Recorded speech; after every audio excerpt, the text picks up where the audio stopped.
തമിഴ്നാട്ടിലെ സ്റ്റാർ മണ്ഡലങ്ങളിൽ ഏറ്റവും ശ്രദ്ധ നേടിയൊരു മണ്ഡലമാണ് പെരമ്പൂർ. തമിഴക വെട്ടിക്കഴകം അധ്യക്ഷൻ വിജയുടെ വരവോടെ താരപരിവേഷത്തെത്തിയ മണ്ഡലത്തിൽ തീവാർന്ന പോരാട്ടം നടക്കുന്നു. DMKയുടെ മണ്ഡലമായ പെരമ്പൂരിൽ മാറ്റങ്ങൾ ഉണ്ടാകും എന്നാണ് വിജയുടെ പ്രതീക്ഷ. ജനങ്ങളൊപ്പം ഉണ്ടാകുമെന്ന് DMK സ്ഥാനാർത്ഥി RD ശേഖറും അവകാശപ്പെടുന്നു. പെരമ്പൂർ മണ്ഡലത്തിലെ വിശേഷങ്ങളിലേക്കാണ് ഈ മോർണിംഗ് ഷോ കടന്നില്ലെന്നത്.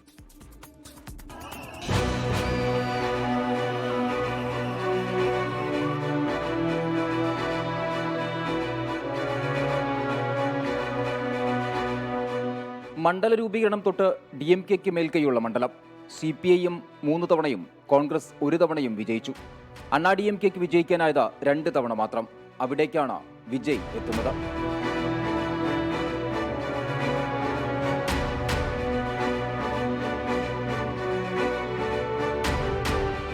പത്രിക നൽകിയ മാർച്ച് 30-ന് നാടിളക്കി വിജയ്.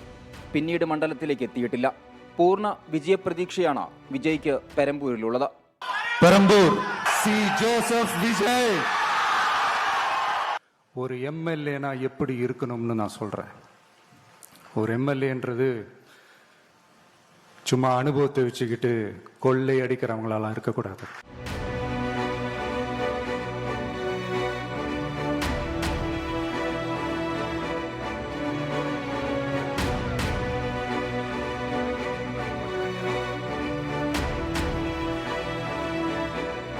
രണ്ടായിരത്തി 19-ലെ ഉപതെരഞ്ഞെടുപ്പ് മുതൽ DMKയിലെ RD ശേഖറാണ് MLA.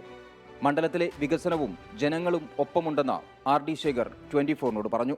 ரொம்ப அமோகமான விரைவில் பார்த்தீங்கன்னா எல்லாமே தொகுதி மக்கள் தான்.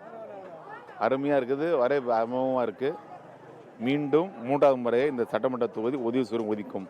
2வது முறையாக தமிழ்நாட்டில் ஆட்சி அமைக்க போகிறது தமிழ்நாட்டு முதலமைச்சர் MK ஸ்டாலின் தான். AIADMK സഖ്യത്തിൽ പാട്ടാളി മക്കൾ കക്ഷിക്കാണ് സീറ്റ് നൽകിയത്. M. തിലകഭാമയാണ് സ്ഥാനാർത്ഥി. ആരൊക്കെ വന്നാലും മണ്ഡലത്തിൽ നിന്ന് വിജയിച്ചു കയറുമെന്ന് തിലകഭാമ 24-നോട് പറഞ്ഞു. We are in the side of people. One side Vijay, one side DMK. We don't bother about these two people. NDA want to give proper remedy for all Perambur constituency people because they are living in very miserable condition. 2,22,792 voters. Vijay ഉൾപ്പെടെ 3 പ്രധാന സ്ഥാനാർത്ഥികൾ. വിധി പെരമ്പൂരിലെ ജനങ്ങളുടേതാണ്. വിജയിച്ചു കയറുമെന്ന വിജയ്. മാറ്റമൊന്നും ഉണ്ടാകാൻ പോകുന്നില്ലെന്ന് RD Shekhar. രണ്ടുപേരും പ്രശ്നമല്ലെന്ന് തിലകഭാമ. പെരമ്പൂരിൽ പോരാട്ടം കനക്കുകയാണ്.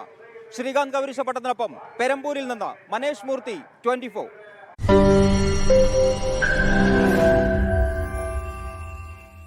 ലോകത്തെവിടെയായാലും ഏത് സമയത്തും 24 വാർത്തകളും ഓഗ്മെന്റഡ് റിയാലിറ്റി പാക്കേജുകളും എക്സ്പ്ലെയിനറുകളും വിശദമായി കാണാൻ ഞങ്ങളുടെ YouTube ചാനൽ നിങ്ങൾക്ക് സബ്സ്ക്രൈബ് ചെയ്യാം.